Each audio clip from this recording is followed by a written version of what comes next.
Hello friends, welcome to the channel literary help.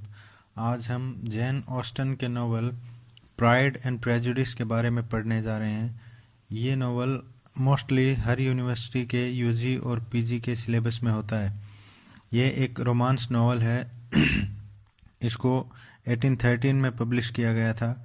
ये कहानी Elizabeth Bennet की है, जो जीवन में अपने फैसलों और उतार चढ़ाव से सीखती है और ज़िंदगी की हकीकत का सामना करना सीख जाती है। जैन ऑस्टन के नॉवेल्स में मैरिज एक मुख्य सब्जेक्ट होता था। उस समय की सोसाइटी में लड़कियां अपने लिए एक अमीर पति की तलाश करती थी ताकि वो ऐश की ज़िंदगी बिता सकें।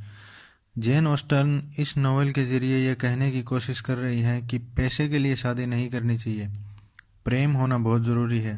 प्रेम के बिना शादी मीनिंगलेस है। 200 साल के बाद भी यह नॉवल मॉडर्न रीडर में उतना ही पॉपुलर है। नॉवल की ओपनिंग लाइन बहुत ज़्यादा फेमस है।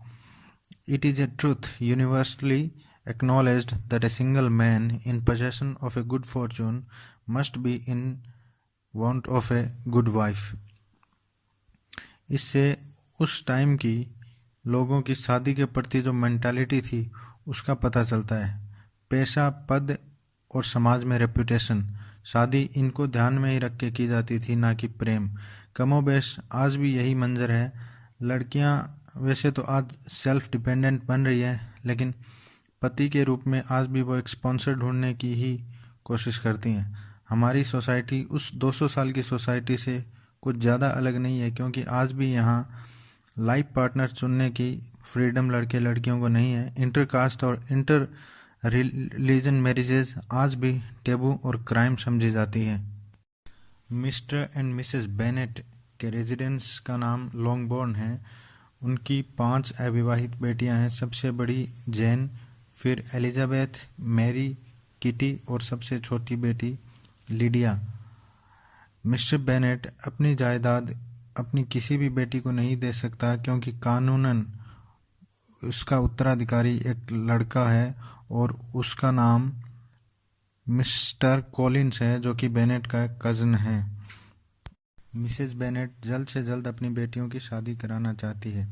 उनको खबर मिलती है कि पास के गांव के नीदरफील्ड पार्क नाम के एक जगह पे एक नौजवान चार्ल्स बिंगले रहने आया है।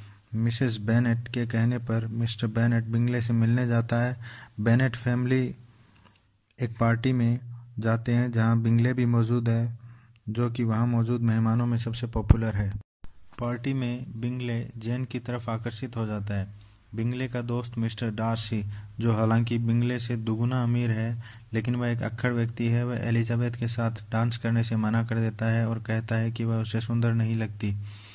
बिंगले जैन के साथ डांस करता है और वक्त बिताता है। मिस्टर बिंगले की बहन कैरोलिन जैन को अपने घर पे इनवाइट करती है। जब जैन वहां जाती है तो बारिश में भीग जाती है और उसे सर्दी लग जाती है। वह बीमार हो जाती है, इसलिए उसे वहीं पे रुकना पड़ता है। नीदरफील्ड पार्क में एलिजाबेथ जैन से मिलने जाती है, जहां डार्सी अब एलिजाबेथ को पसंद करने लगता है। ये बात कैरोलिन को पसंद नहीं आती, क्योंकि वह खुद डार्सी को पसंद करती है। मिस्टर बेनेट का कज़न कॉलिंस, जो एक पुजारी है, वह बेनेट फैमिली के पास आता है। वह एक दिखावटी इंसान है। वह मिस्टर बेनेट की बेटियों से शादी करना चाहता है। वह एलिजाबेथ को प्रपोज करता है। एलिजाबेथ उसे ठकरा देती है और वह अपमानित महसूस करता है। एलिजाबेथ और उसकी फैमिली एक सुंदर नौजवान सैनिक जॉर्ज विकेम से मिलते हैं, जो एलिजाबेथ को पसंद कर लेता है। विकेम एलिजाबेथ को बताता है कि कैसे मिस्टर डार्सी की वजह से उसे बहुत अच्छी नौकरी से हाथ धोना पड़ा था। एलिजाबेथ डार्सी से नफरत करने लगती है। सर्दियों में बिंगले और डार्सी नीदरफील्ड छोड़ के लंदन चले जाते हैं।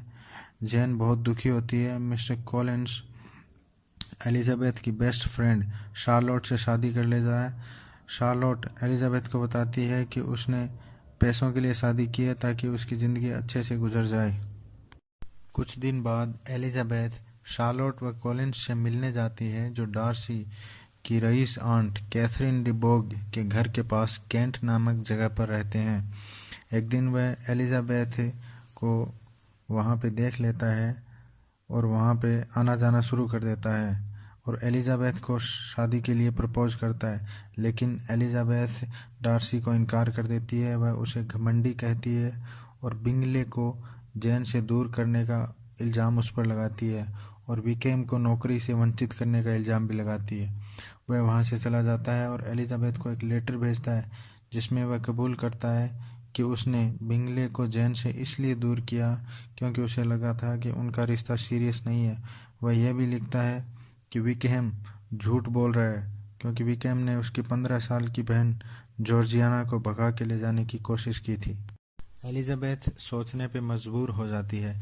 इसी बीच लीडिया एक ओल्ड कर्नल के साथ घूमने ब्राइटन नामक जगह चली जाती है जहां विकेम की रेजिमेंट रुकी हुई है। जून में एलिजाबेथ अपने रिलेटिव्स गार्डिनर्स के साथ घूमने चली जाती है। वह पिम्बरले नामक जगह पर जाती है जहां पे डार्सी रहता है। डार्सी के सर्वेंट डार्सी की तारीफ करते हैं। डार्सी भी उससे गर्मजोशी से मिलता है और उसे अपनी बहन से मिलवाता है और गार्डिनर्स की मेहमान नवाजी करता है। कुछ दिन बाद एलिजाबेथ को लेटर से खबर मिलती है कि लीडिया विकेम के साथ भाग गई है। वह बदनामी के डर से तुरंत घर आ जाती है। मिस्टर गार्डिनर व मिस्टर बेनेट लीडिया को ढूंढने जाते हैं लेकिन खाली हाथ लौटते हैं। कुछ दिन बाद मिस्टर गार्डिनर का लेटर आता है कि लीडिया मिल गई है और विकेम उससे सालाना इनकम के बदले शादी करने को तैयार है। बेनेट को लगता है कि गार्डिनर ने विकेम को पैसे देके शादी के लिए राजी किया है। फिर एक दिन लीडिया और विकेम वापस लॉन्गबोर्न लौट के आते हैं। लीडिया एलिजाबेथ को बताती है कि डार्सी उनकी शादी में मौजूद था। मिसेस गार्डिनर एलिजाबेथ को बताती हैं कि लीडिया और विकेम की शादी का खर्च मिस्टर डार्सी ने उठाया है। कुछ दिन बाद बिंगले वापस नीदरफील्ड आ जाता है और जैन से अपना रिश्ता वापस जोड़ लेता है। डार्सी भी उसके साथ रहने लगता है। बिंगले जैन को शादी के लिए प्रपोज करता है। सब लोग जश्न मना रहे होते हैं तो लेडी कैथरीन वहाँ आती है और एलिजाबेथ को अकेले में ले जाके कहती है कि वो डार्सी उससे शादी करने का प्लान बना रहा है। वह एलिजाबेथ को कहती है कि वो डार्सी को शादी के लिए मना कर दे क्योंकि लेडी कैथरीन बेनेट्स को डार्सी परिवार से नीचा समझती है और लेडी कैथरीन खुद अपनी बेटी की शादी डार्सी से कराना चाहती है। लेकिन एलिजाबेथ उसकी बात मानने से इनकार कर देती है और डार्सी का प्रपोजल स्वीकार कर लेती है। अंत में जैन और एलिजाबेथ दोनों की शादी हो जाती है। इस तरह से जैन ऑस्टन ने दिखाया है कि एलिजाबेथ डार्सी से सिर्फ पैसे के लिए शादी नहीं कर रही है बल्कि वह उसे समझने लगती है और उससे प्रेम करने लगती है, इसलिए उससे शादी कर रही है।